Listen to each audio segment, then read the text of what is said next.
আরে এখানে এতগুলি ইট কে রেখেছে, পায়ে ফুটে যাচ্ছি তো। যাই হোক, এটা আমার দেখার দরকার নেই।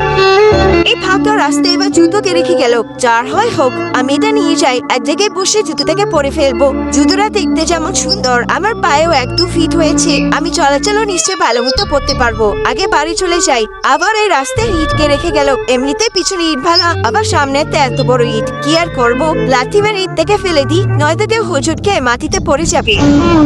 এটা কি হলো? তাদের খারাপ আগে তুমি যদি শয়তানকে কিনা করে থাকো আর মাকে মন থেকে ভালোবাসা থাকো, তাহলে ভিডিওতে লাইক করে চ্যানেলটাতে সাবস্ক্রাইব করে দাও আর কমেন্ট বক্সে এই ইমোজিটা দিয়ে যাও। এই জুতো দিয়ে আমি যখনই ইত্তেতে লাথি মারলাম আর এতগুলো টাকা হয়ে গেল। আমার মনে হচ্ছে এটি কোনো সাধারণ জুতো না, এটা তো জাদুর জুতো হতে পারে। তার মানে আমি যাকে সাথে লাথি মারবো সেটাই দাতাতে পরিণত হয়ে যাবে। আর একবার চেষ্টা করে দেখি, যদি অনেক টাকা পেয়ে যাই। এখানে অনেক পাথর আছে আর আশেপাশে কেউ নেই। আমি একটা একটা করে পাথরে লাথি মারবো আর অনেক টাকার মালিক হয়ে যাবো। আরে এই ফাঁকা শুনছেন জায়গায় আমাকে হঠাৎ করে পাথর দিয়ে কে মারলো? আরে এটাই তো সেই পাথর। পাথরতে কিভাবে টাকা হয়ে গেল? তোমরা যদি জানো অবশ্যই কমেন্টে জানাও।